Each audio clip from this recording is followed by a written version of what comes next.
very good evening to you and welcome to Politics 101. It's a Tuesday evening, and if it's Tuesday, it's time for us to get behind the news. Well, our big story this past week, in Guyana, we celebrated our 52nd anniversary of republicanism, and there was quite a lot of talk about what that means for us in Guyana, especially since there was the fundraising activity, I think, at the parliament buildings, and the government did not invite the opposition to be part of that ceremony. So that's one area of the news.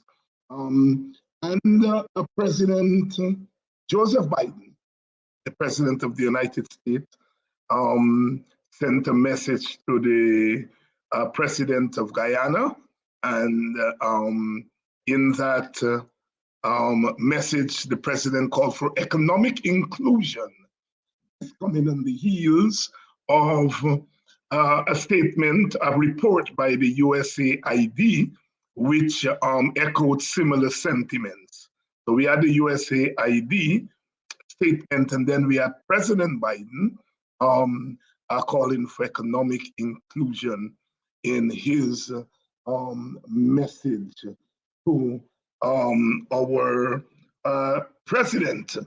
And of course, the world is at war again. We have had the Ukraine, the invasion of Russia by the Ukraine, the invasion of Ukraine by Russia, what am I saying? And there is, of course, a lot of discussion about that. The three major parliamentary parties in our country, the PNC, the PPP, and the AFC, have all issued statements condemning the invasion of the Ukraine. I had a very big smile when I saw that. Of course, one must welcome countries who are against aggression by other countries. We in the Caribbean have a history of anti-war. But our three parties cannot agree on the war on poverty in Guyana. Our three parties cannot agree on power sharing in Guyana. Our three parties cannot agree on constitutional reform in Guyana. Our three political parties cannot agree on the outcome of an election in Guyana. But they can agree on the invasion of Ukraine. How ironic, on the 52nd anniversary of our republic, see our three parties climbing on top of each other to see which one is more anti-war, but they cannot agree on one damn thing in their own country. Let me talk about that. Taking you behind the news. Only in Guyana, as we say, and our Caribbean leaders, of course, have gone to CARICOM Summit, and they'll be talking about Caribbean business there. So lots to talk about behind the news this past week, and we have, of course, a power-packed team to deal with that. Regulars, we have Dr. Henry Jeffrey, who's a regular program dealing with these issues. Apostle Nigel London is on with us, and Representative Tabitha Sarabo Ali, who is parliamentary representative from the APNU AFC. Please share the link and let everyone know we're about to start. Politics 101 on a Tuesday evening. Lots behind the news. Ladies and gentlemen, welcome to Politics 101. Thank you. Good evening, sir. Welcome. Thank you. Well, as I said, the big news around which there's been a lot of talk is our 52nd anniversary republic, as a republic. It's a long time in 1970 since Guyana became a republic at a different time in our history.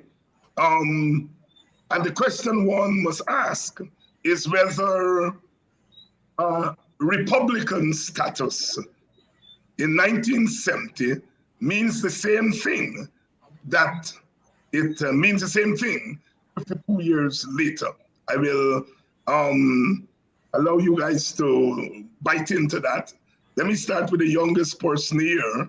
Abitha, what do you make of our 52nd Republic anniversary? Does it still have any meaning as far as you are concerned? And if so, what is the meaning?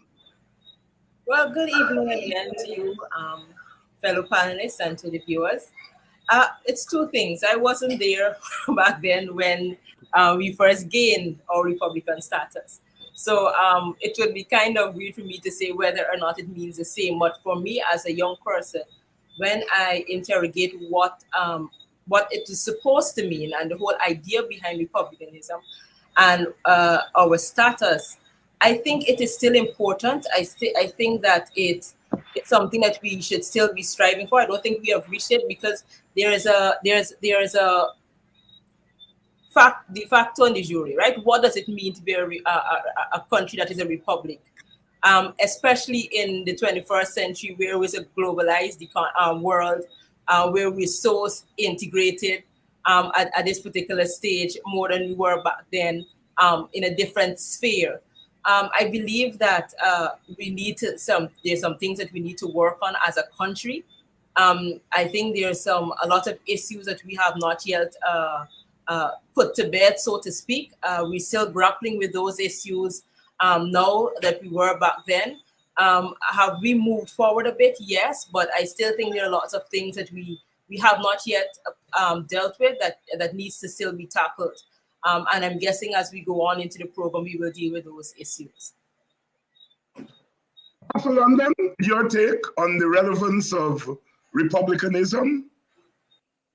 Thank you. And I must say, as Ms. Halley just spoke, I am certainly grateful for the opportunity to share this platform with you and the others. It is always a privilege to engage Guyanese in discussions about our country. I have a vested interest herein, and I will always be honored when I am asked to speak to matters regarding Guyana.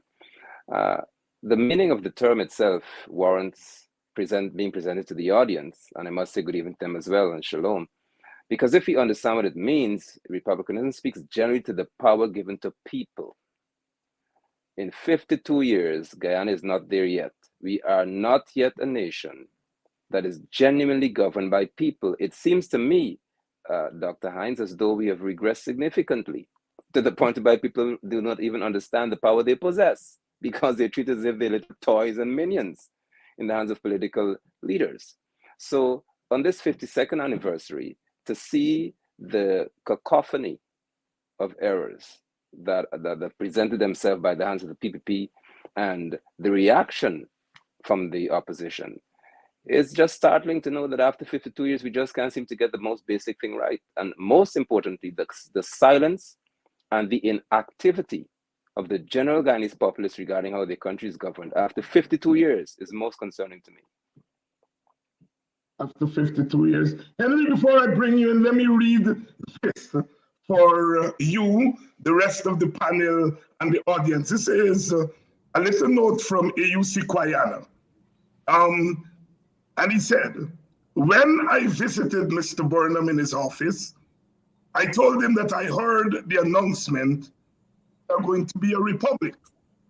I asked him, what type of republic are you thinking of? He, Mr. Burnham, asked me what I meant. I said, well, do you mean a banana republic? He looked puzzled. I added, why not a cooperative republic? The Prime Minister expressed neither agreement nor disagreement. Some days after, we heard him announcing ours, and I'm quoting, Kwayana quoting Burnham here, ours would be a cooperative republic. Kwayana continues, no one ever asked me to expand on the idea of the cooperative republic, but it became confused popularly with the idea of cooperative socialism. To me, it had and still has a deeper historical and social significance. I want to ask you a question, just take off from that intervention there by Kwayana. Well, first of all, let me thank you again for being here, and hello to everybody on the panel. I think that it has meaning, the celebration of the day, if for no other reason that it gives you an opportunity, a collective opportunity to contemplate the kind of questions you've been asking there. When I hear republic, you see, I grew up in the British system of monarchy. So when I hear republic, all I just think about is opposite to monarchy. You know, it's the people ruling themselves rather than the monarchy ruling them. So that's how I always thought of it. It's a kind of a democratic kind of people rule of themselves rather than you have some monarchy or some dictator dealing with you. I mean, there was a book called The Cooperative Republic. Long before, since about 1923 or something like that. I think I can't remember precisely the chap name. Indeed, I write my PhD on cooperation. So not my PhD, my MSc. Right. And therefore, I have an idea that what the idea was. I mean, it's out of the cooperative movement in England that started with consumer societies and all of that. And there were many people, Robert Owen, Poisson, and all Frenchmen, and all of them that thought that if people can cooperate and build their own economy, they can also, you know, it wouldn't be an exploitative kind of economy, and they can progress in this way.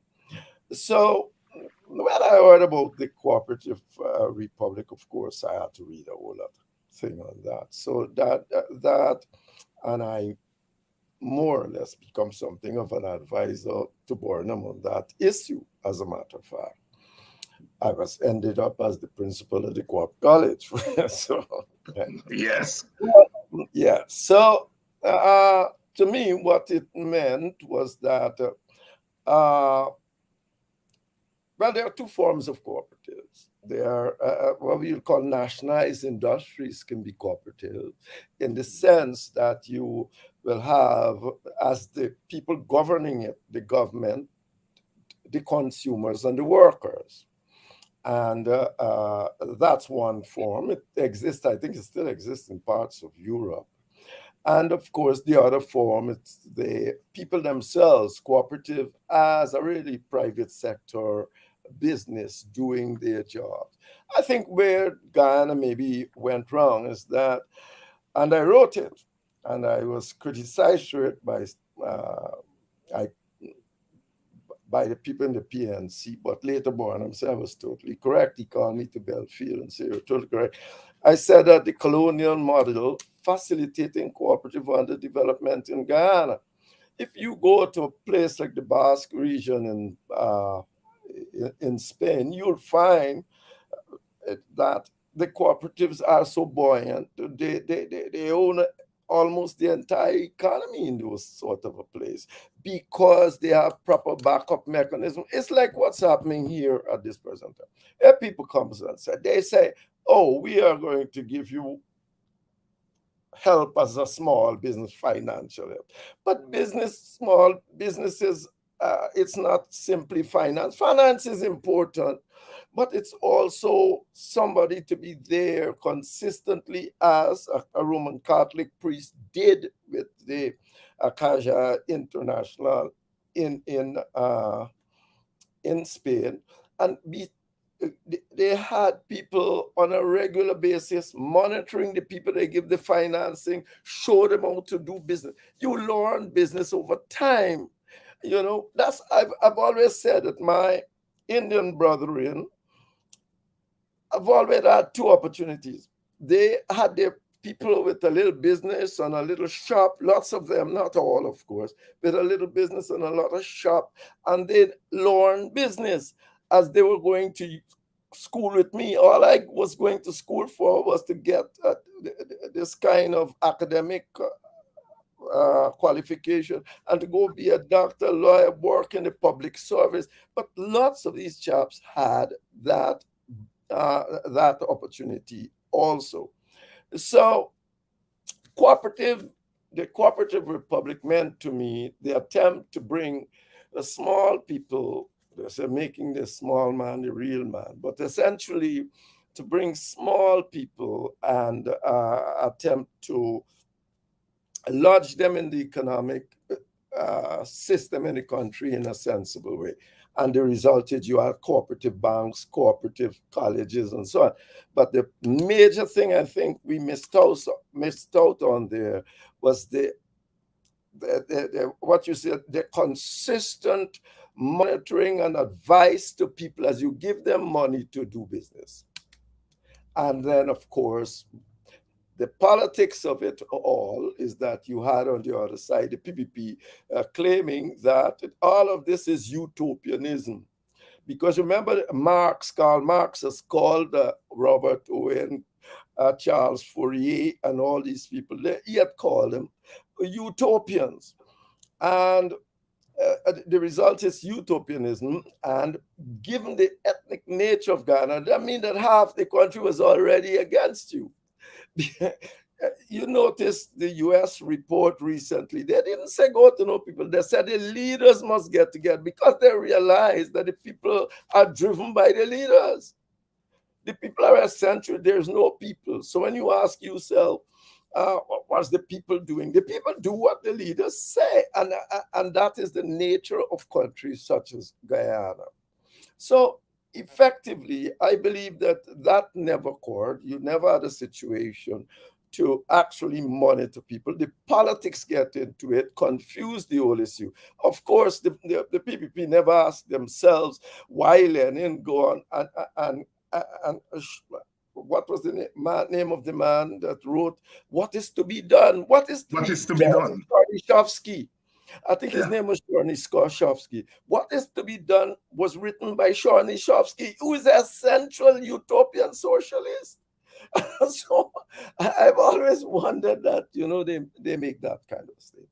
So effectively, that is why I think that it has its meaning. It's for us to do what we are doing here and consider where we are going. It's about self-rule, people's rule over their own destiny. That has not occurred in Guyana for some of the reasons I have just mentioned, but I believe it is still something you need to do periodically to try even to chart a new course. And the US aid document has now come on board and has given us again the opportunity to chart a new course. Because if you remember, when they were discussing independence, it was the British offered you this. The British offered shared governance of Jagan, what they have in Northern Ireland in 1998. The British offered it to you because they were in Cyprus and the same problem, ethnic problem they were facing in Cyprus. Cheddi Jagan refused, of course, and the rest is history.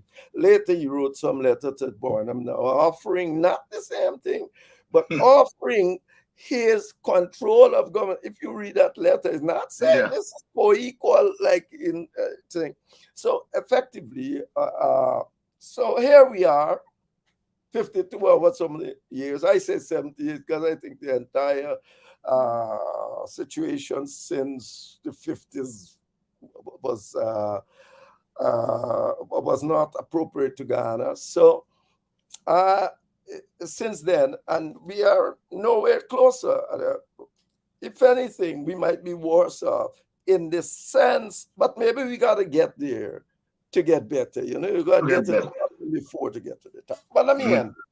Yeah, as I bring back Tabitha and Nigel, as you both of you said that you are younger, and so you all were not there at the time. But we moved to republicanism in 1970 at a critical time in world history. It was in the middle of the Cold War, which, if you're following what's happening in the world now, could give us a glimpse of what the Cold War, what a new Cold War could look like. But we had become independent in a world that wasn't created for us. This was a world order that was created by the victors of the Second World War when they met in Bretton Woods, New Hampshire.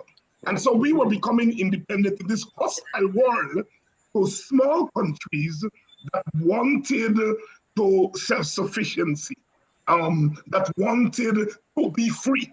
As Henry said, independence means we don't want the monarchy anymore. We want something else. But that something else often clashed with the Cold War interests of our big neighbor to the north. So, as you notice there, this republic was not just about breaking ties with the monarchy.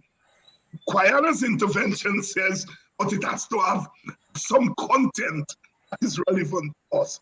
So it's republicanism that breaking with the monarchy, but I think Guyana was unique in stating that it was trying for some kind of new economic order internally, all right? And as proof that they were serious, here is Guyana again. I chaired the committee which drew up the first recommendations for what became the Guyana National Cooperative Bank. I also chaired the committee to draw up the recommendation for the Guyana Cooperative Insurance Services. I also served on a price control committee led by Mr. Jules DeCambra. I read that up there, not just to say that, you know, our leaders cooperated, even though the maximum leader gets all the things from the leader. But, you know, at least the maximum leader talked to other people who didn't want to be maximum and so on. But to say, they just didn't talk about cooperatives, they moved to a cooperative bank, the cooperative insurance, which means that they were serious. 52 years later, are we still serious about being free and creating an alternative world for our Guyanese people? Tabitha, start with you, and then to the apostle, and then we go back to Henry. Thank you for the question. I'm going to start back on what you first stated, that Quayana said about the whole idea of cooperatism and the fact of cooperative republic and what that means. Now, when I initially said, I answered the question, I said there's a lot that we'll have to unpack when asking that particular question. And for me, when I look at the whole idea of republican status, it shifts away from the pure democracy that I know what a pure democracy means. And so it is recognizing that there are minority groupings in any society and how those minority groupings are added to that particular society to ensure that everybody has an equal stake in what is going on. A pure democracy just basically means the majority rules and whatever the majority says goes. And so it was shifting from that pure democracy to what I understood to be a republic status. Now, when you add cooperative to that, it is recognizing too that everybody has a role to play in the bringing together of a particular society. We're coming from a particular background. We know what our history is in Guyana. We know the ethnic issues that we have as a society. And so bringing all of those things together is recognizing that, one, we have to find a way to work together. And also in working together, that we all have to play an equal role in bringing the Guyana, on moving Guyana to the place where we want it to be collectively as a society. Now, Guyana's role back then and now, I remember reading about the non-aligned movement and our discussions around that, and the recognition that we did not want to be, as you were saying, part of the what is happening in the Cold War. We didn't want to be part of what was happening in Europe. We didn't want to be seen to be aligned to any of the great powers, but we wanted to have our own space to be able to operate and to grow as a country now coming out of colonialism and into independence. Now, given where we are now, given what you have said about the fact that we had the cooperative bank and the other cooperative groupings that were in existence then that are some of them are no longer in existence. I think we have shifted so far from that as a society from the young people's perspective. I'm not sure young people even understand the context of cooperative republic. I don't think they understand the whole idea and why it is there was something as the cooperative bank. The whole point of it, the purpose of it, and I just know that based on my readings that there was this perspective or this perception that these things were just aligned to the PNC and aligned to African Guyanese, and so it had a particular connotation that the rest of the society could not take part in, which is not accurate. But as it is today, I don't think a lot of young people even understand that context to say, well, that is something that we should move forward with. That is something that we should be a part of. There are some co-ops that are in existence, and they're trying their best to revive themselves. But I don't think that where we are 52 years later has taken into consideration all that would have gone before to get us, so that we would be in a better place right now. So I think a lot of education on these matters is lacking. We don't have the education where these things are concerned. A lot of young people just know what the West shows to us on any given day, and that is how we have grown up. If it is that you may be into research, you may dig deeper to have a better understanding of why we are where we are, what came before, and where we are now. But the reality is most young people don't know. They don't understand. They don't get the context. They don't understand the whole idea of Cooperative Republic of Guyana. They just know that we're Guyana, whatever that means. And so today, 52 years, the parliament, the government can decide not to invite the whole opposition to an oil and gas summit, to not invite them to the 52 Republic anniversary. And while some people may say they shouldn't do that, I don't think we get the response that you would expect from a society that recognizes that all should be a part of any process if it is we're going to be developing the society together. Apostle, some of my detractors on the other side of the pile refer to me as a memory warrior.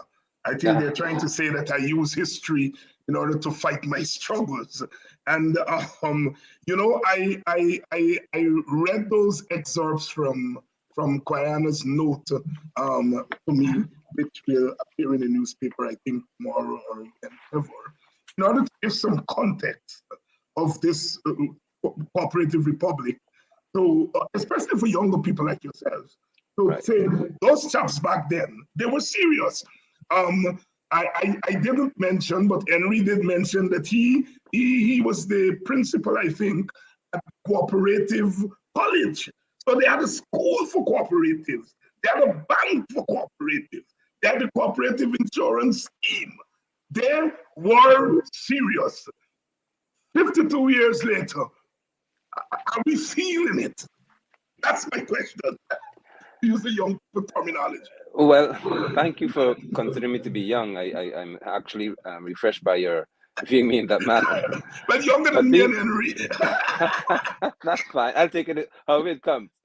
But being absent or not being born during that time doesn't mean that I have no understanding of the period, because I am, like you, very interested in history. Why? I understand the importance of history in decision making, because I can easily recognize when it's seeking to repeat itself. And it's important to understand that when it comes to Guyana's status at the moment, the whole concept of being a cooperative nation was about removing our dependency and, to some extent, the manner in which we interact with the colonizers. Those colonizers obviously know and knew the resources that Guyana possessed. They still do know how many resources we have. And since they know the wealth, the natural wealth of a nation, and the greed that would have been in their hearts for all of those centuries, they were not prepared to allow Guyana to develop into anything. And that is why Guyana could not genuinely become a cooperative republic. Because interestingly, I hope that there's some PPP Civic supporters here who can hear me. I listened to a video in which Barrett Jaglio said that the CIA played an important role in dividing Guyana ethnically. Now, if Barrett Jaglio could say that, how are you blaming Barnum for it? It shows you then that there was a strategic effort made by the CIA and by members of the British rulership to ensure that Guyana does not achieve what it should, which is a cooperative status. Additionally, we must take into account the fact that today, 52 years after being labeled this cooperative republic, how many cooperatives do we have? What's the strength of cooperatives in this nation? We have got oligarchy. We've got persons who would cooperate, but to what extent would they cooperate? And again, I must speak to those who are deeming themselves leaders of this country.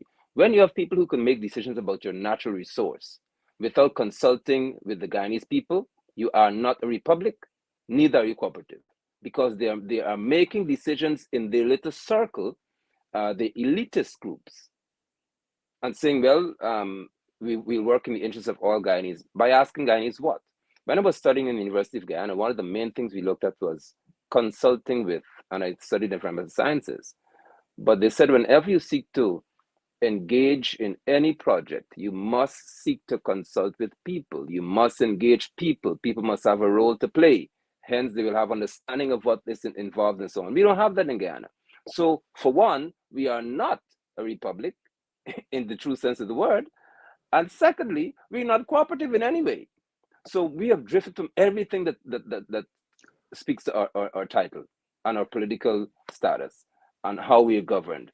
And we have become a confused society, which gives rise to your importance, Dr. Hines. We need to be reminded about the road on which we've walked and be warned when we begin to walk there again. I'm certain that we get to sit in this discussion when we speak to the US and others addressing Guyana and seeking to speak to us. But before we get there, I would like to suggest to Guyanese who may have a very short memory that only a few years ago, the ABCE nations, America, Britain, Canada, and the European nation, they demonstrated at our election fiasco that they don't have any respect for anything called republic, because it was not about the people determining the outcome of an election. It was about the colonizers and the neo-colonialists, the imperialists, who had no shame in seeking to put their feet into Guyana's business. This is not about APNU, FC, or PNC, or PPP. This is about Guyanese saying what we want. I maintain, as I relinquish my position here, I maintain that strong position there. Yeah. Anybody, Dr. Hines, in Guyana had a right to talk about the elections. I don't have a problem with that. Any Guyanese could say whether PNC, PPP, whatever. I don't have an issue with that. But Sarah Ann Lynch, Chatterjee, Gregory Quinn, and the one from the European High Commission, none of them could talk to me about anything in relation to Guyana. And I'm already upset about this. Again, because we sat back many people and allowed these neo-colonialists and imperialists to put their mouth in a republic society's business. Now, who's governing Guyana? Us or them? Henry Jeffrey? Is a young man raising a fundamental question there?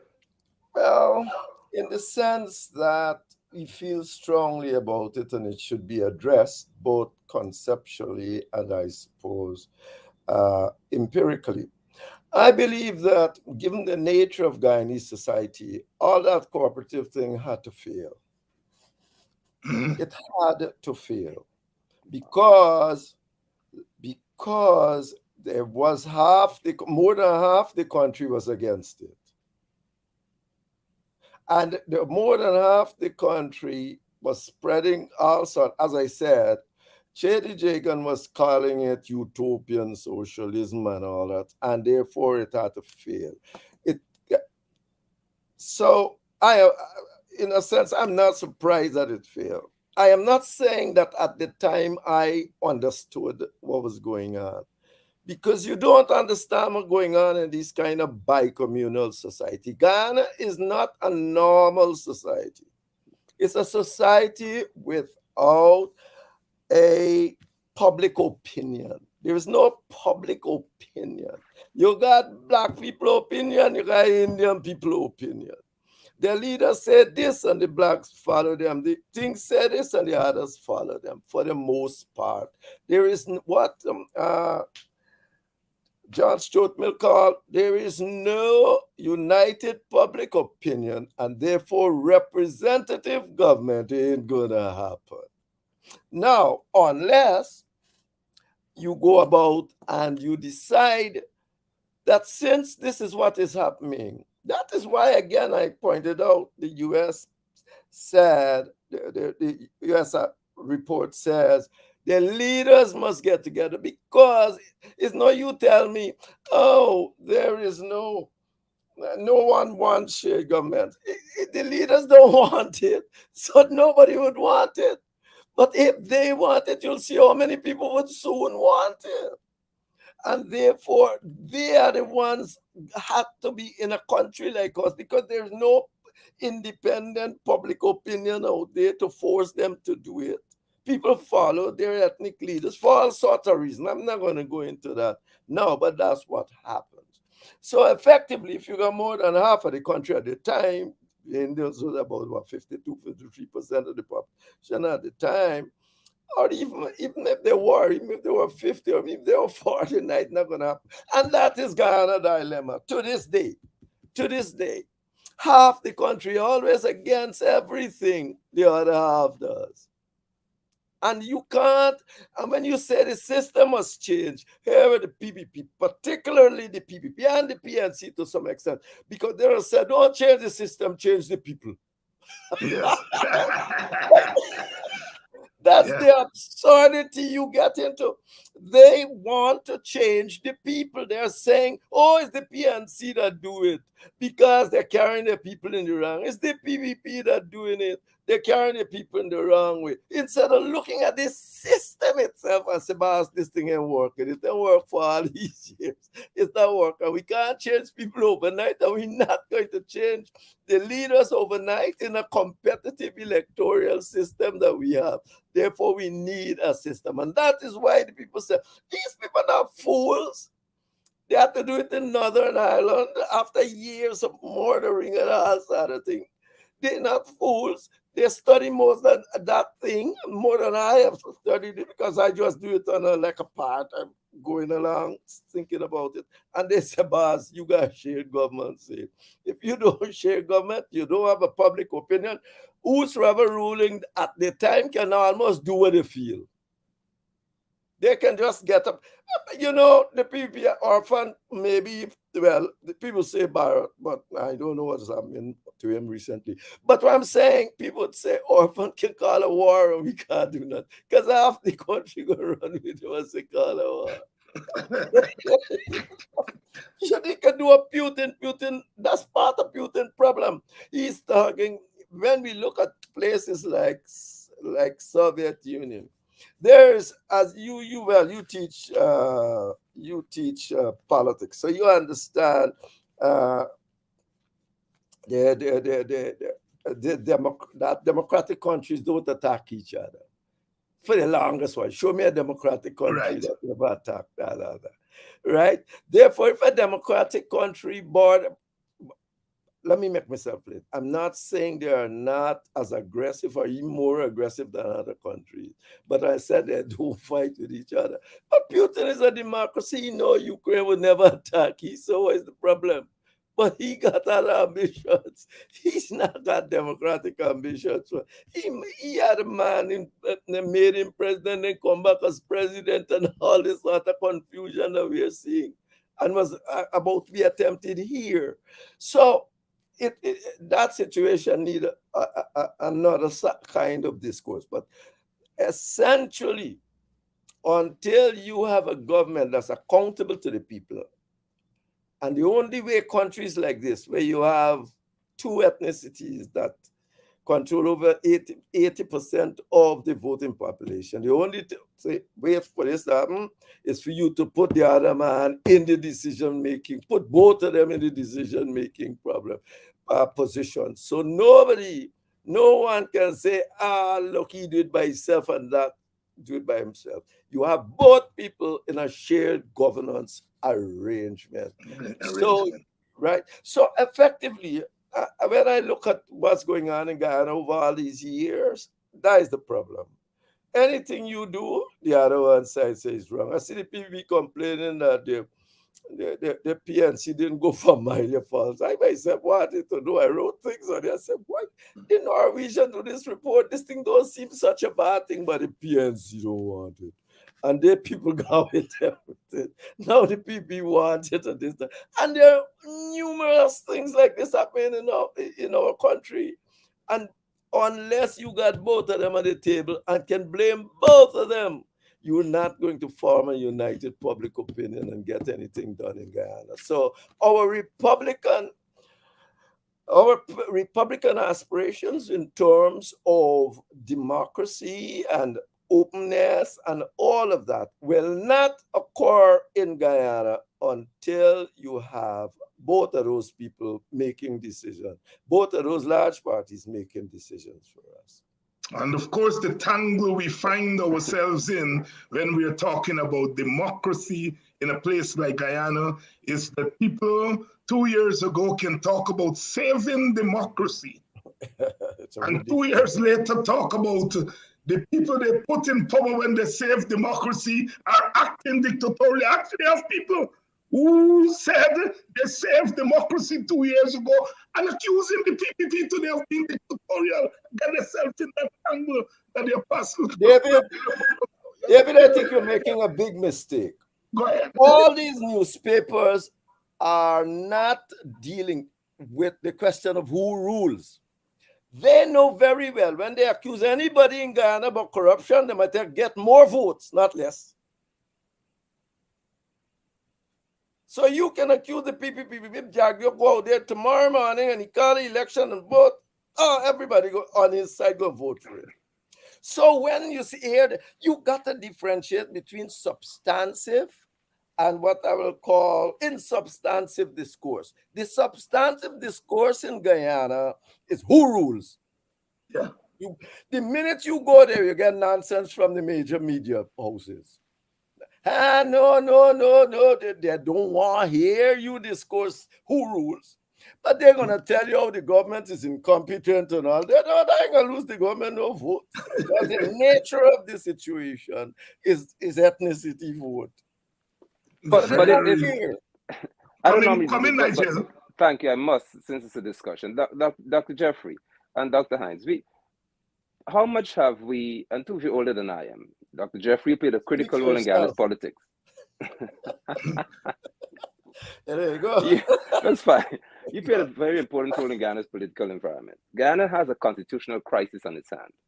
And the more we progress with each passing year, the worse it becomes. I have declared that the worst I think in Guyana in reference to the Constitution, the strength of the Constitution and the weakness thereof is this recent election and hereafter. We have a constitutional issue. Our Constitution is fashioned for dictatorship, in the true sense of the word, if you ask me. So it doesn't matter how much we try to speak about sharing governance, share it under what condition, with what authority attached to it. If we have a system like for me, and I will say this without reservation, we should reform how we elect people. I believe that everyone who sits in the National Assembly must be elected as an individual. No leader of any list, because David Granger has made a catastrophe of anything called leader of a list. He's the worst. We have to have a situation in which we have every member in the House of Assembly elected. When it comes to the president, they must stand like in the USA, and let's go toe-to-toe, man to man, woman to woman, man to woman, and let's determine who will be in authority. Before I bring Tabitha in, Nigel, let me ask you this question. How are they going to get there to have this constitutional reform? You know you got to get the PPP and PNC agreeing to each other. So don't you think power sharing is to get them at the table to begin? That is a route to constitutional reform. Do you think the present manifestation you can get them to the constitution? It's wrong from the standpoint that in Britain, individuals go up in their own name, as a matter of fact.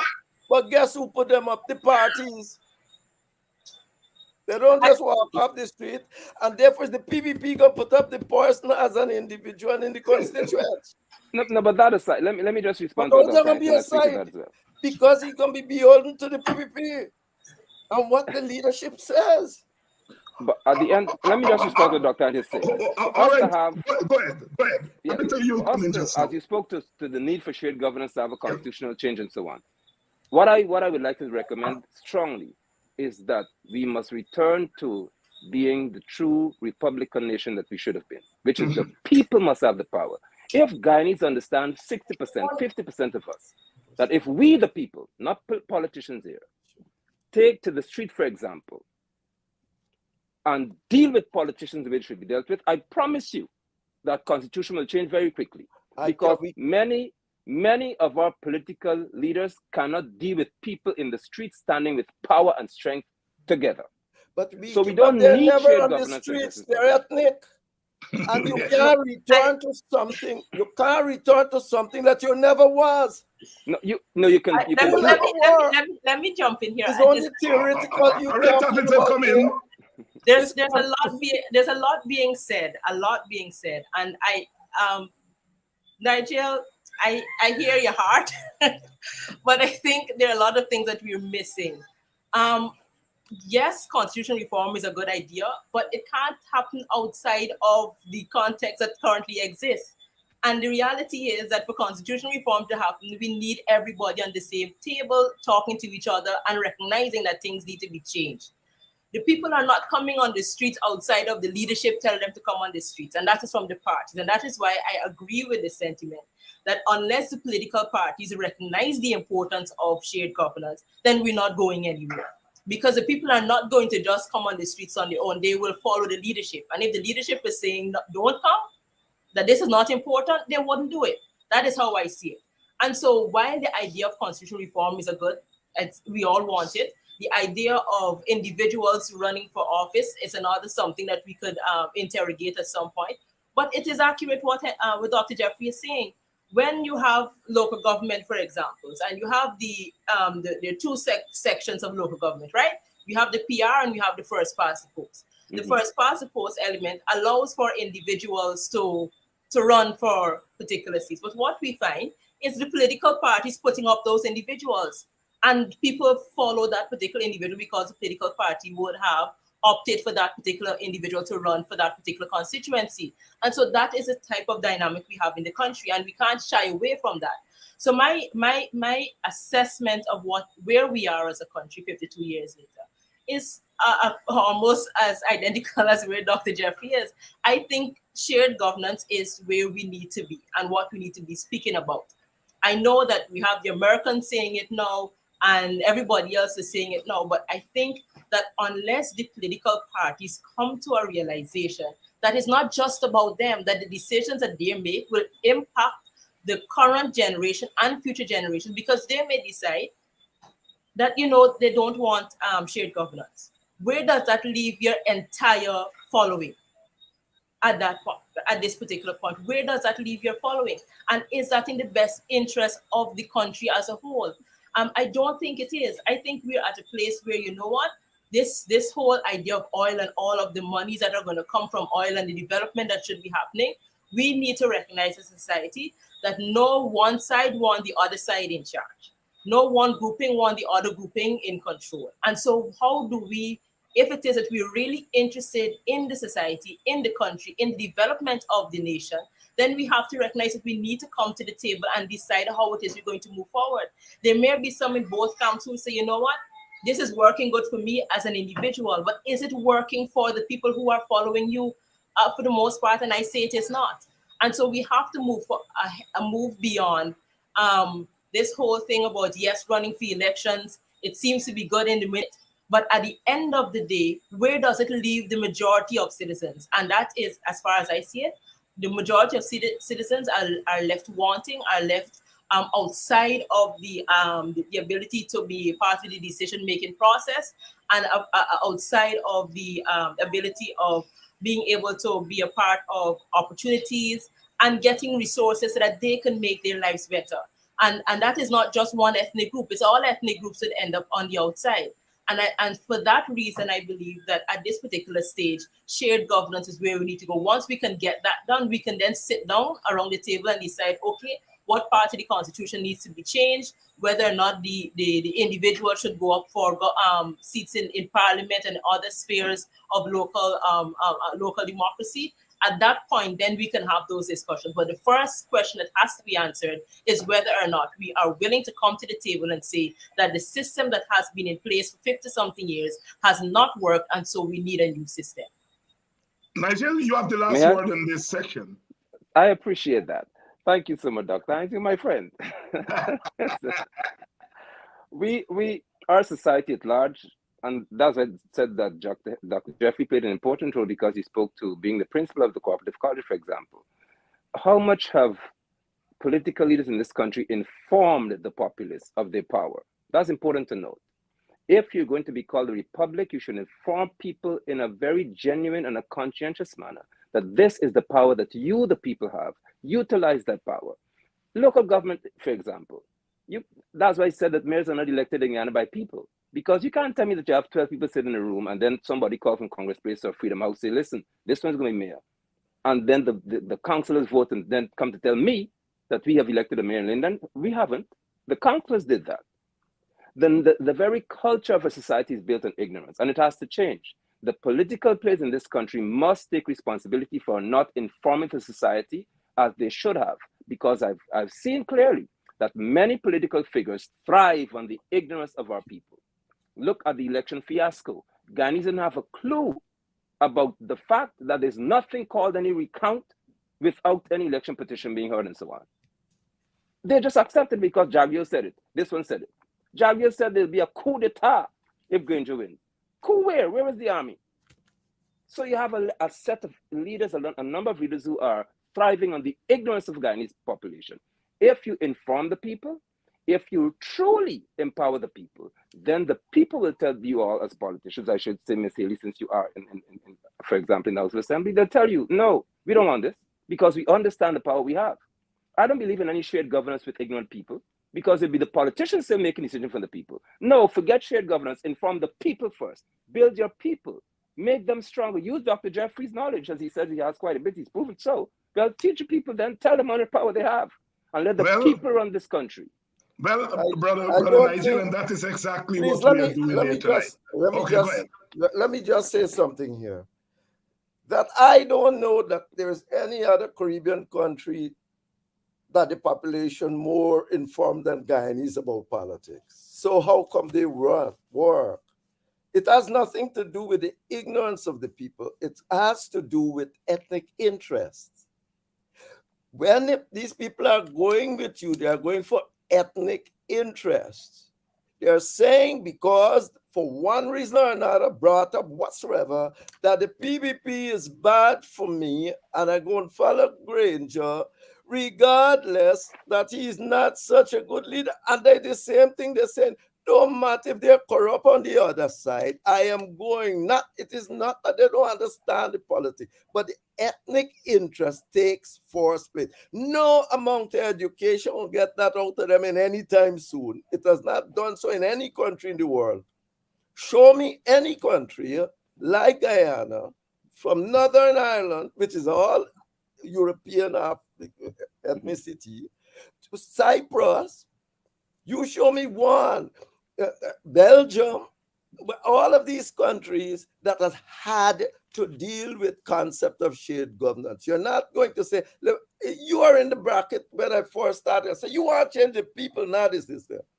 Well, you might try, but it's going to be a long, long 100 times before you can change the people. The people will not change in the context of competition and ethnic rivalry. You have to change the system and then the people might change. We call it praxis. You have to have a new system that would give them the room to change. Right now, it's India fighting black people and all of that ethnically right, and it wouldn't change. And if you're just joining us, Politics 101. Very interesting discussion tonight as usual. And I was, before Jeffrey came in, I was just about to comment that the role of educating the masses is never with the political parties. Never. Political parties don't give them that propaganda. They're about propaganda and getting votes. that if there is any room and space for education, it's what we are doing here in terms of public education. And at least giving the masses something to think about. When they finish listening to us here, they still got to listen to what the political party tell them. So often when you are doing public education, you are clashing with the ethnic interests, the political interests of people. That these people who are listening here to us here tonight, they also belong to political parties. They also belong to ethnic groups. And so the education has to compete with their political and ethnic interests. I think this is such a wonderful discussion because it is allowing us to flesh out some things that, of course, need fleshing out. President Biden made a short statement, but he called for economic inclusion. And the historian in me reminded me that the last time a US president weighed in and said something significant about Guyana was when George Bush Sr. in 1989, when the Cold War had come to an end, American interests were there. He sent a message to then President Hoyt and hinted that free and fair elections has to be something on the table. I think that was the last time a US president said something directly about what's happening in our country. Economic inclusion. Joe Biden in that short statement, and it's a little word, 2 words, because he talked about climate change and security, but economic inclusion. Henry Jeffrey, what's the meaning of that? Well, as you said, it followed the USAID's report, USAID report that calls for power sharing. So the minute you start saying you want power sharing, economic inclusion, he mentioned that. And that's why the PPP is the one should be concerned about that, because remember, this is not an inclusive democracy talking about. He's saying, in a return, I suspect you are not, at least I suspect, and they don't suspect, they're more than you. I suspect this thing isn't going in an equitable manner.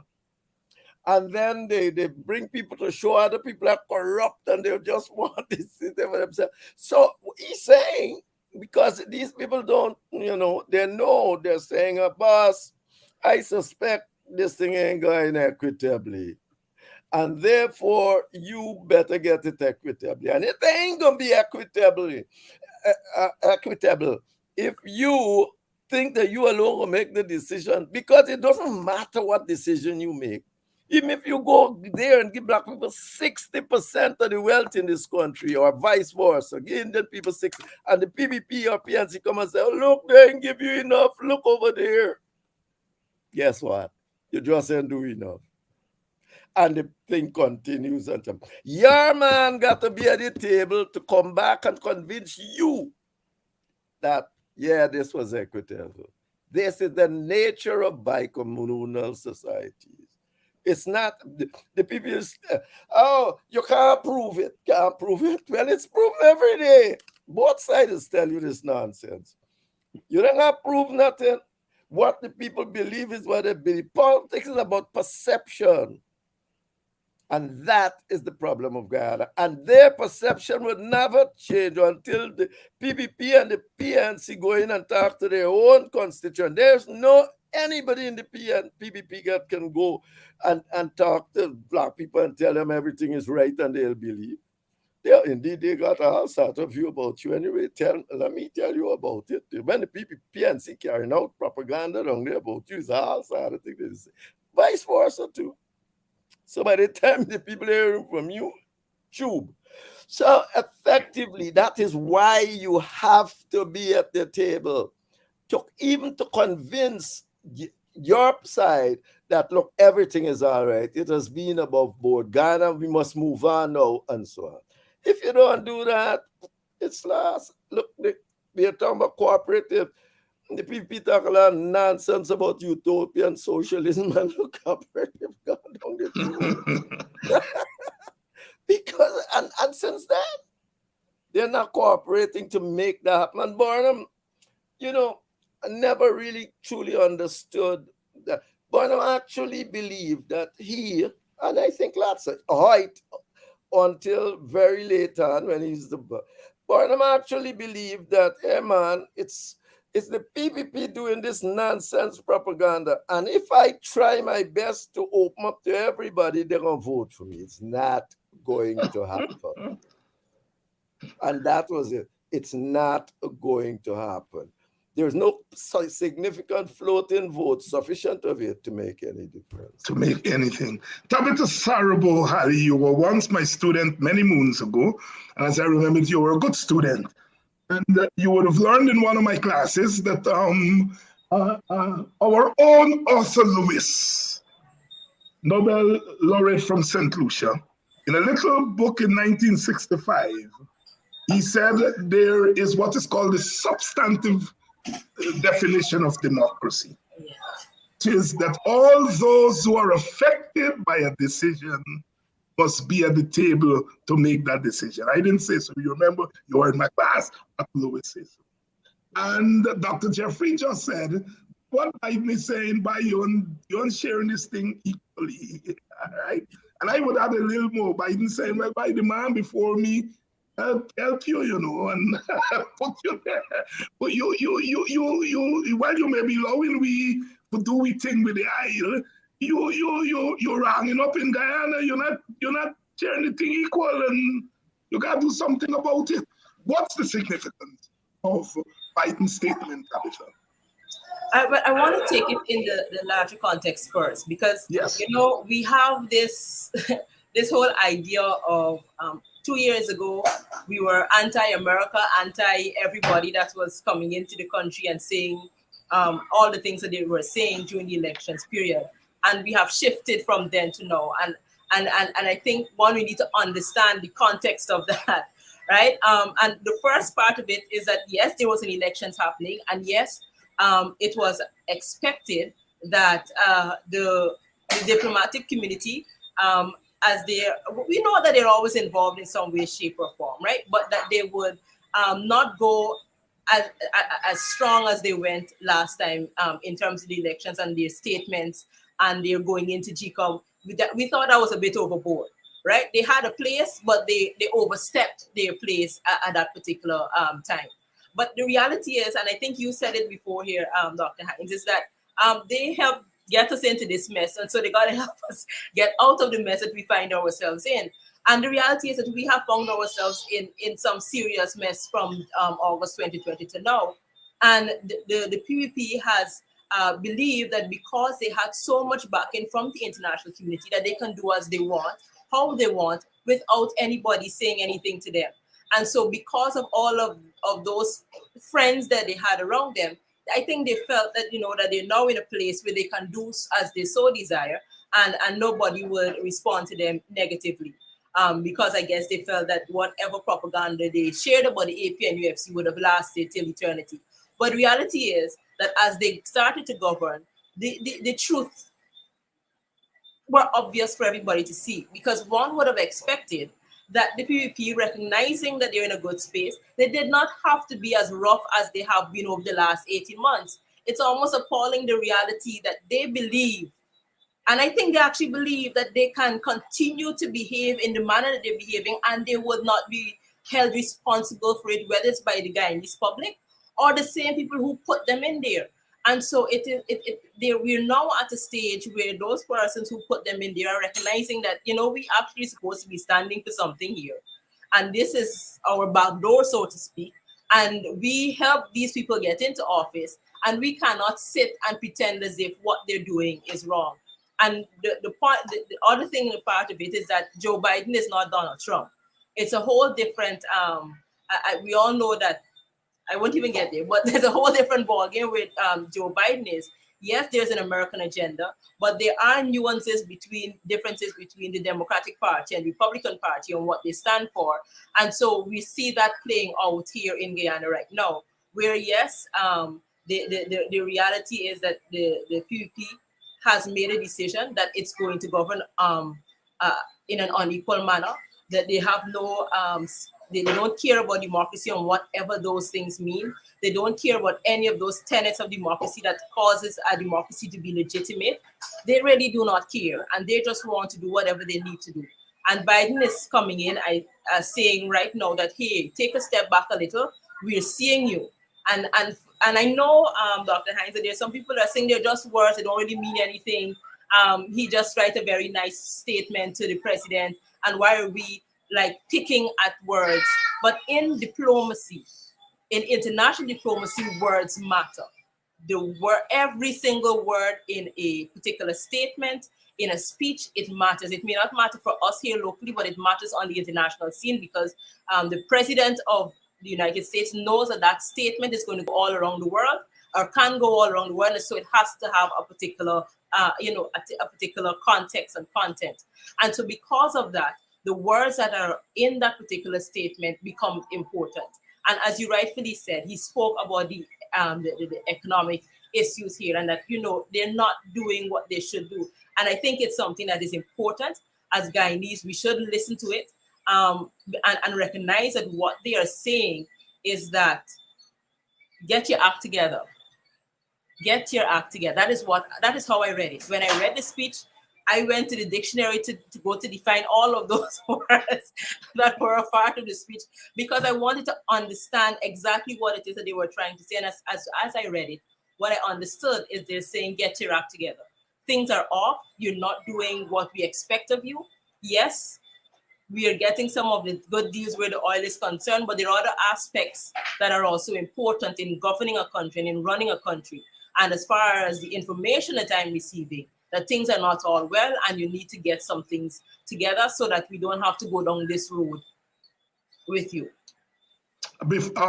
Nigel, before I bring you in, and thanks for coming back so quickly, I got your note from our operator last week that you had a good time, or the week before, when you were here. And we're very glad that you found the space a very enlightening space. And we also think that you have something to offer this kind of discussion that we usually have here in Politics 101. And I want to follow up on what Tabitha said. In 1953, the British intervened in Guyana after our first self-government. In 1964, prior to the 1964 election, the Americans, along with the British, intervened in to determine what our first independence government is going to look like, for ideological reason, of course. When the Cold War came to an end, the Americans intervened again in the form of President Carter, who was no longer president, but was the envoy. And I dare say that when Carter went around the world, he wasn't just going as an individual. He had the full backing of the American government. And then, as you so passionately reminded us 2 years ago, when we are on the cusp of newfound wealth and the possibilities of realizing all our dreams, the Americans intervened.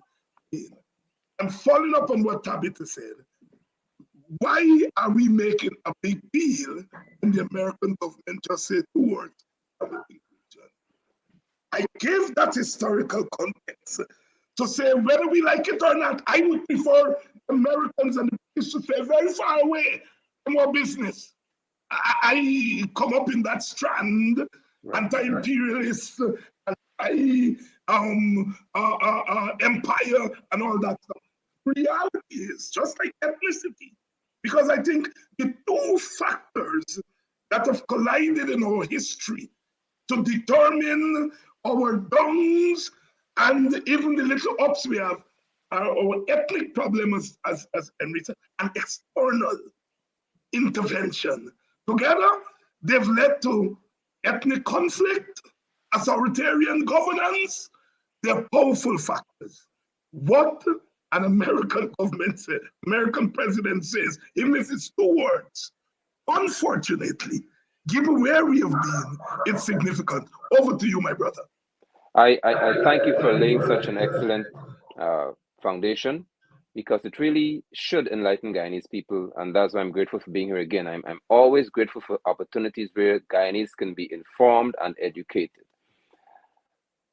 I strongly believe that if Joe Biden, the US president, is serious about anything Guyana, he would chastise the likes of Anil Nandlal for not wanting the whole world to see what happened at the election. Before we speak to economic inclusion, let's speak to the fact that the US president is yet to make a comment about an inconclusive election. Let's not forget that. This man did not make a statement about what's happening in this country regarding our electoral crisis. So when he's speaking to Ali and congratulating Ali and Guyana on the 52nd Republic celebration, he seems to be forgetting the fact that we have got an inconclusive situation that his ambassador had a direct footing and a direct part to play in. Therefore, if he were seriously removed, Sarah Ann Lynch, I've said it on many occasions, the only occasion in which I will take any US president seriously today is if Sarah Ann Lynch is gone. She has decimated this nation in reference to social cohesion. She has decimated us in reference to our confidence in even our legal system. And then he leaves her there. He leaves a government that his politicians call installed. And he's telling Ali, now listen here, though you are installed, although the people have confidence, and we don't even know what the genuine outcome of the election is, just ensure that there's economic inclusion. No, you have to have transparency in reference to what happened at the election. Don't talk about economic inclusion yet. Let's talk about certainty. I hope the president can say that word. Let's talk about certainty regarding what happened in the election. Then you could tell me about economic inclusion, because you should not ask someone who's installed or who may have to be through an election petition led to call maybe some other premature election. Do not tell that person about economic inclusion, because you are empowering Irfan Ali to think he's rightfully positioned there, legally empowered to be there, when we all know that the court is yet to make a ruling on that matter. So Joseph Biden is just, in my view, a president who's saying things without any seriousness about Guyana. Because if he were serious about this country, let's bring to conclusion the electoral matter and deal with Anil Nandlal and others for refusing to have this matter dealt with in the court. They're not serious, Dr. Hines. They're playing games with us. Henry Jeffrey? Again, the young man makes... Yeah. My take would be that in terms of the U.S. ambassador, if she start the mess, let she clean it up. Because if you think of it seriously, she will have more input with the PPP and them, who have very much against shared governance, which is the answer to the problem. This thing about the elections and also not both of these parties rigging election all the time, and they know that. So effectively, what they're saying, we have to have a permanent solution. And if Sarah Ann Lynch, she's got an input into the PPP, she caused the problem, she has their confidence, let her clean it up. Diplomacy just don't work on what you want. You think this kind of what I can call top transparency. You have to go further down and says, look, we're gonna move somebody out of there. We're gonna put somebody else, no influence in the PPP. And so Sarah just got a lot of influence. And if I want this thing to change, maybe she's the best person to go now to them and say, look, this is serious stuff. Not bring another person in and say, nobody knows anything about you. So I don't know. I'm just saying that when you sit down at the table making these kinds of decisions, that is sort of thing you ask yourself, because when you sit down there and you say, let's move Sarah Allen, somebody else gonna raise, he says, you think that's the best thing to do, sir?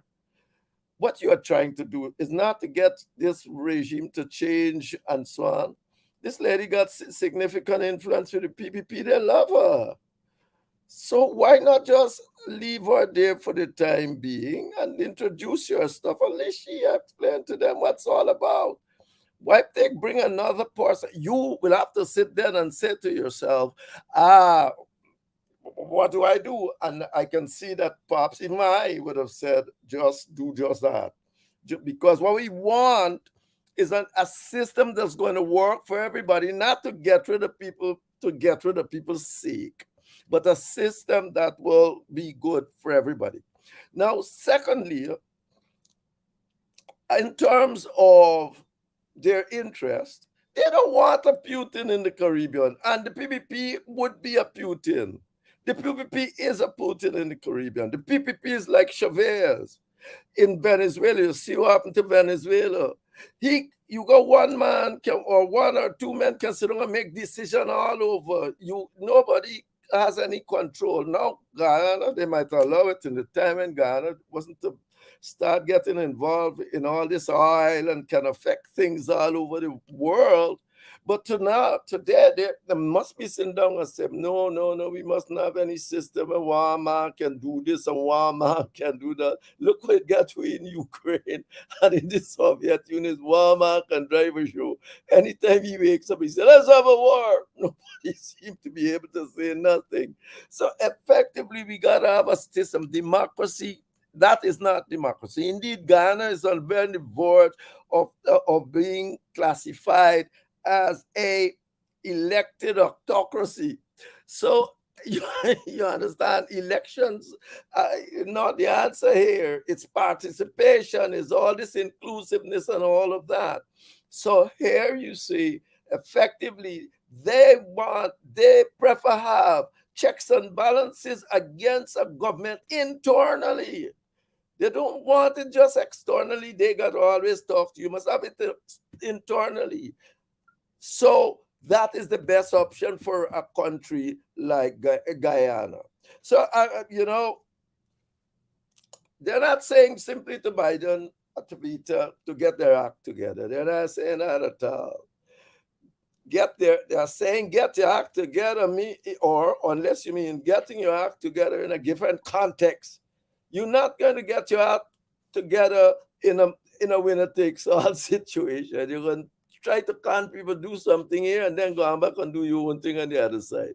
So effectively, if you're talking about getting your act together in the context of having to explain to others your behavior in your own country, that is what's it here. It's not just now say, I am going to give Black people some more wealth, and all right, we budget might have been skewed a bit, and let's give them some more, and that's getting your act together. No, getting to act together is to put you in a situation where you cannot do what you did again. And here we go. Tabitha, let me bring you back in here. More than any one of us here, you are close to the action. Why would you be surprised that Irfaan Ali and Bara Jagdeo will hold their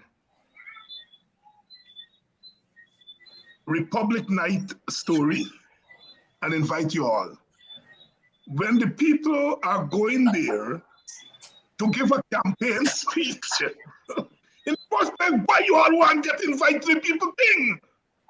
Yo, that's me outside. I'm a troublemaker. Talk. Well, I want to just say a couple of things and then get to a lot of there are a lot of people that would say that the U.S. president and the administration don't care about Guyanese. Why do we think that they should care about Guyanese? I don't, and I think we need to look at it a bit differently. It's not that whether they care about Guyanese or not. It's that their particular agenda and how they see what is happening in the region affecting them. And so it's not that they have a love for Guyanese people all of a sudden that they didn't have before, but it's recognizing that we have a critical role to play as a country now with oil, where they have to deal with Russia and their oil, and having a lot of the European Union people have to get oil from Russia when there's another country that has oil that is close to US. So it is the dynamics of the situation, not the people of the country that there's a love for. And so it is based on that we are making certain that certain things are being said, and this conversation is happening in that particular context. I just wanted to highlight that. And so where Republic is concerned, quite frankly, I did not expect to be invited anywhere. We have not been invited to anything. And I'm not sure even if we were invited, I would have gone, to be quite frank, because I knew what was going to happen.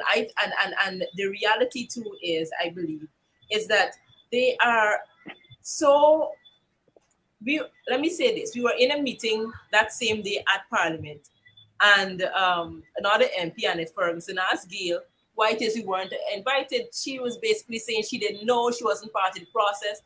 The clerk is saying that he too wasn't invited.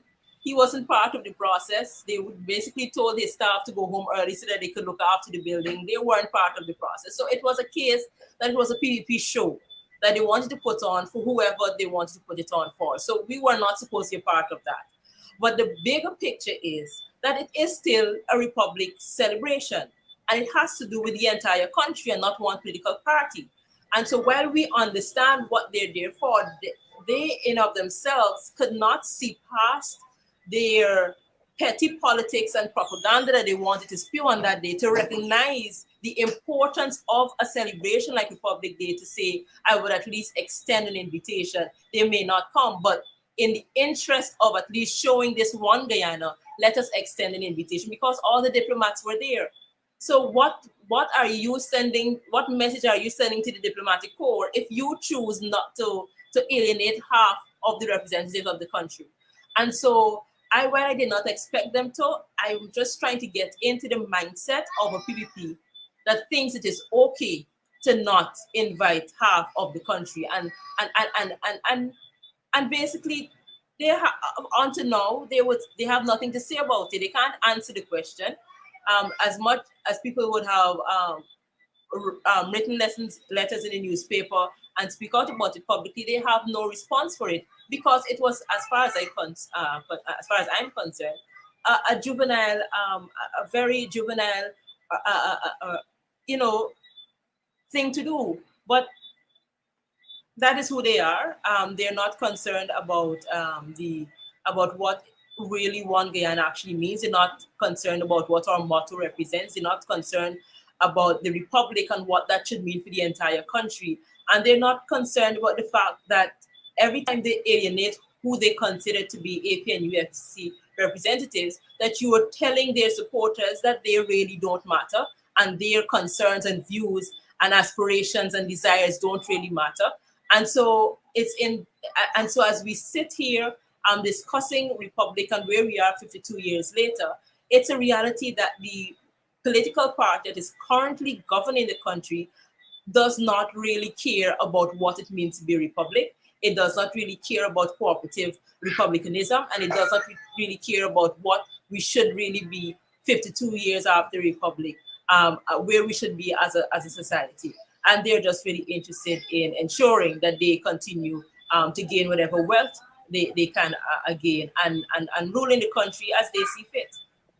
And as I come to Apostle London and Dr. Jeffrey, I want you to include in your answer, because we're running low on time, am I crazy to think that the three parliamentary parties are at one on condemning Russia's invasion of Ukraine, but they can't agree on one damn thing in their own country? Am I crazy? And you can take a shot at disinviting the opposition from the story at the National Assembly building. Apostle London. Sure, thank you.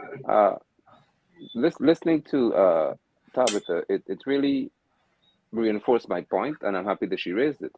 For me, panelists, I cannot see myself sitting with, and as described, this juvenile bunch. Essentially, we have a president who's semi-literate. How am I going to share power with somebody who doesn't even understand power? How am I going to share power with a set of people who are so juvenile and childlike? That's what I'm saying. We have to be very careful as to who we sit with in reference to this power sharing, because they will make everybody look crazy. So on one hand, we're saying, listen, these people don't behave as if they're mature, but then let's share power with them. So they do what? Secondly, the PVP Civic happens to be at the top inherently racist. They cannot help themselves. There's nothing that the PPCV can do to convince me now that they are not at their core leadership level racist. So when they did not invite the opposition members, it's nothing new. It's not because they don't consider them to be anyone who is significant enough to be anywhere. They feel they have the right based on the access they have to wealth and who they interact with in the capitalist system that, listen, we do what we want. Nobody can stop us until somebody stops them. Now, Dr. Hines, you're not crazy because I find it strange that so many, the three main political parties, I should say, in Guyana, could agree that Russia should not be bombing the Ukraine, but they can't agree that Guyana should not be treated in a particular manner by even their decision making. They can't agree that in reference to our natural resource fund, for example, you should not have one man and Irfan Ali making the decision to who will sit on the board of directors to speak to the spending of our money, etc.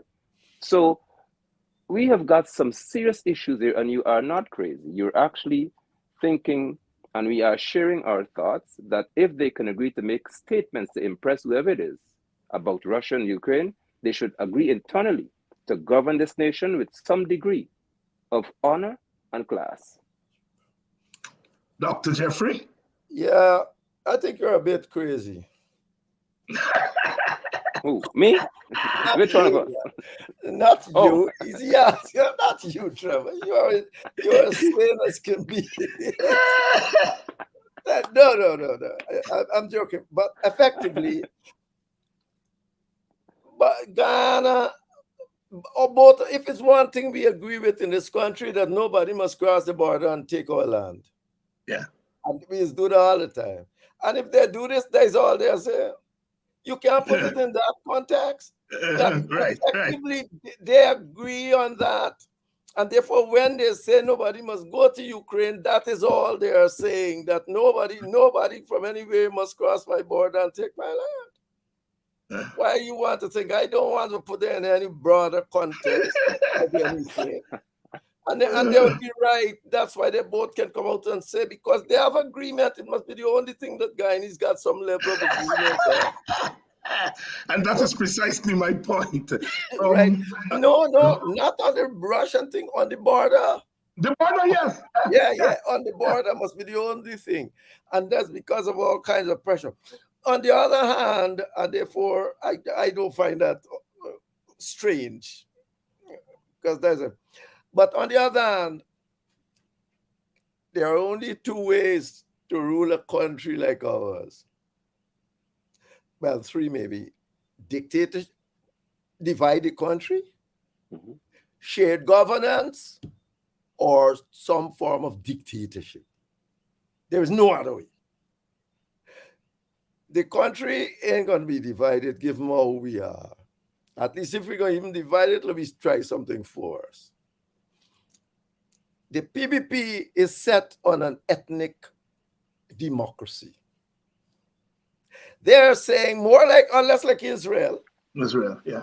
We can suppress all the Palestinian rights and do what we want, but we are going to set a system here by all kind of electoral and all sort of fancy mambooing, and we're going to be in dominance in this country, perhaps forever. So you got a choice. It's either you try to do what the PPP are doing, because you can't rule Guyana with nothing else too. Why you think the Americans say shared governance? It's the only democratic formation that can rule Guyana. I don't know what Granger and them were trying to do. The other people said that's precisely what they were trying to do on the other side, because they had it in their manifesto that within, 6 months or 6 weeks or something, they're going to have a national government of national unity. David is a man who wrote a long piece in this, a letter in this, explaining what I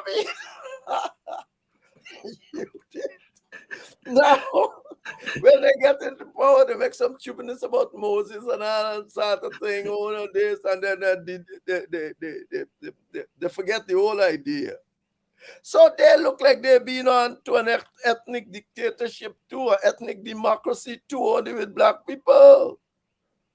So effectively, that I've given you. Those are the three. You have divided country, have some sort of dictatorship. They call it ethnic. You got a few of them in Eastern Europe and in Israel now. They even call it that ethnic dictatorship or shared governance. Yeah, Or shared governance. Yeah, yeah. And I Thank see some of our people here are still grappling. Power sharing can't work. Listen to you. Listen, y'all. Listen, y'all. Power sharing don't mean you all sharing power with somebody. It means that you all going to the table to get you all sharing the power. That's what power sharing is. Don't concern whether the other side put up a crapo. You're concerned when the other side put up a jumbie. You are interested in them. They get their half. What power sharing mean is that you get the table for your half. What is there to worry about? My friend said, he says, oh, they are stupid, oh, and all of that. They're ignorant. But if they are running the country, that's right. They are running the country. So you can say, oh, I don't want to be associated with those who are running the country. And I can tell you, they can point to lots of other people and say they're stupid and ignorant too. So don't let me go. I don't go down to that personal thing. When you set up a proper system, the system got to have checks and balance on the stupid and ignorant too. So they don't do nonsense. So this is not this is not a little thing with, you know, who's stupid gonna get weed out sooner or later because they're gonna mess up somewhere later. Yes, and if they're messing up they are. But we have to make sure sensible people on we side. I would like to propose something to you, Dr. Hines, that maybe we should have a discussion on what really power sharing could mean. Because it's like a term we hear, but people don't understand it, what exactly it really means, so that people can say, oh yes, this is something that we can work with. And so maybe we should have a discussion on what power sharing actually means or what it could mean. So we have different ways of how different countries have shared power, so that people get something to hold on to and not just a term that they're not sure about. And so I would like to just propose that for a session in the future. In terms of the question that you asked about if you're crazy, I don't think you're crazy. I think once there's something that is an external, everybody comes together, because we know we have our own problems with Venezuela and the persons who want to take our territory. And so when you look at that, you could say, okay, we could all agree that this is something that would be a bit much for us to be able to handle. And so we could all agree that we're against the invasion of any one country by another. And so I don't think I think it was expected that all parties would come out in favor, in that stand. The nuances behind why it is happening and why it is not happening is a whole different conversation for a different day. I based on everything that I have heard this evening, and where we are as a country, I think, and the fact that the USA report basically says power sharing, I think it's an interesting time to be in, because I think we should have a lot more discussions on this, because I think the Guyanese people, yes, we're waiting on the leaders to make certain statements. But as was said earlier by Nigel London, I think we should have more discussions on it as a society to get the society of fair and understanding this whole idea of why power sharing is important at this time, what power sharing really is all about, and how it is it would help all of us, all groupings, all ethnicities, to be a part of the decision-making process. And that is where we need to where we need to be moving forward. Because tomorrow, if an elections is called and say AP and UFC goes into government, we will be all right over on this side. But reality is that half of the country, or whatever that percentage is, would be unhappy with the fact that we are in government. And we have all sorts of things that they can do to stymie any growth or any progress that we would want, because a lot of the private sector is on the side of the PPP. And so we have to take all of those things into context and into consideration. So I would just want to end on that note. And thank you very much for the suggestion. And I do have that in mind. And Henry is quite right. The three, alternative to us. And I will stick my neck out here and say neither Indian people nor African people, and increasingly Amerindian people, will tolerate a one-party government going forward. So whether we know power sharing or we agree with power sharing or not, we will be driven in that direction. And so I agree that the more we discuss the idea in a public way, it's just that people like myself tired. Right? 25 years ago, the very questions that have been asked here when Carter proposed power sharing, these very questions that have been asked here, remember, you were a little baby them times when I used to be arguing power sharing, left, right, and center, and Henry, and so on. So in a sense, I'm like, oh God, we can't do this again. But point well taken, all right? That's what public education is about.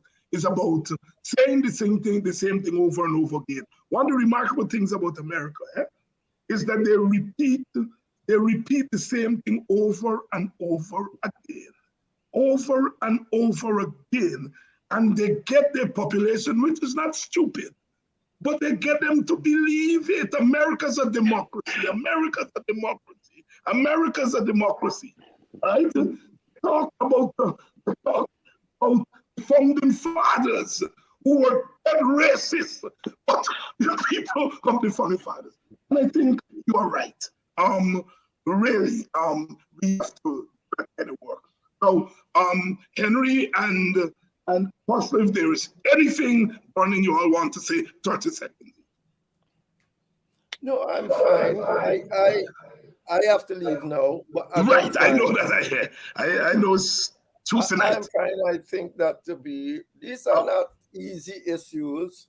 Right. It's a funny time. It's a funny thing. I'll tell you a little story because, in my first budget presentation, first or second, either in 93 or 94, I railed against shared governance, and I said, you don't have an opposition and all that kind of a thing. And, we used to drink at Arupa on the train line. And shake back, so we go in Arupa, and one day Gregory Gaskin passed. The late Gregory. Yes. And he's he likes motorbike thing and so on. And he started talking to me. He said, Henry, I hear what you're saying about this thing. And I got a feeling that you have not looked at it closely, but you see that not having opposition is a problem. Yes, I said, yeah. He said, well, good.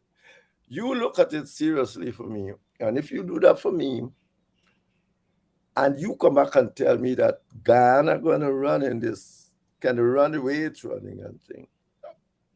And then I went and looked seriously at it. And then I said, you're right. And Gregory Gaskin, and no big politician. Winifred Gaskin's son, remember that? Mm-hmm. Yeah. He's no big politician, he was a lawyer. But he had this conviction that is the way to go. And that is how I first started. Let me look at this a little bit more here. Because I sit down, talk to Forbes Burnham, I talk to Jagan and all of them. And we have never had any discussion on them things, in any sensible way. Burnham believed that, he's a good man, and if he tried, he will, people going to come together and he can win over the Indians. He wrote it, as a matter of fact. Height, look how long it took Height.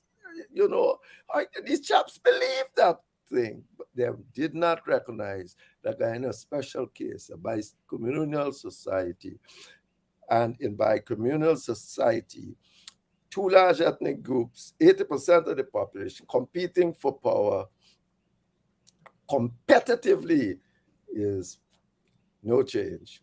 There's the only 3 ways out. Nowhere. Apostle, 30 seconds. Thank you. I must say thank you to the panelists as well who shared time with me. Thank you for the intriguing discussion.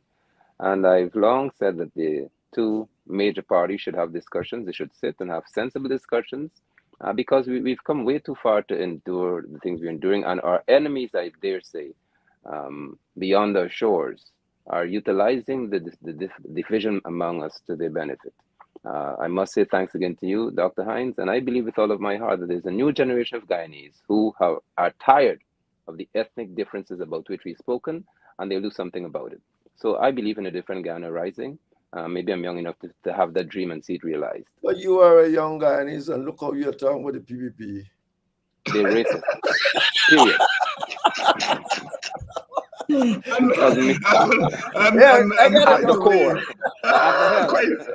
a way to end it, Dr. Jeffrey, as always. Thank you very much. Night in London, thank you very much. It's good to have a panel of 3 and to have 2 young people. Tabitha Sargo, of course, you're always one of my favorites. Come back more often. Good night to my audience. You all, as usual, are always in sync with what we do, enlightening and sometimes liberating. Thank you so much. See you all tomorrow night. Tomorrow night, we're going to answer the question. We're going to answer the question tomorrow night. Guyana belongs to all Guyanese. And by that we mean Guyana's wealth belongs to all Guyanese. Dr. Van West Charles, Paul Tennessee, you all remember? He used to have a party called the DLM, the Democratic Labor Movement, and our own Takumo Ogunsi. Takumo Ogunsi. Thank you much.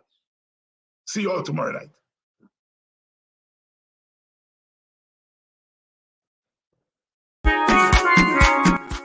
Please help keep Politics 101 on social media and broadcast television.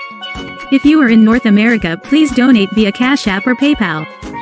If you are in Guyana and the Caribbean and don't have access to Cash App and PayPal, email your pledge to dhines6106@aol.com and we will direct you how to get your donation to us. Thank you in advance for your donation.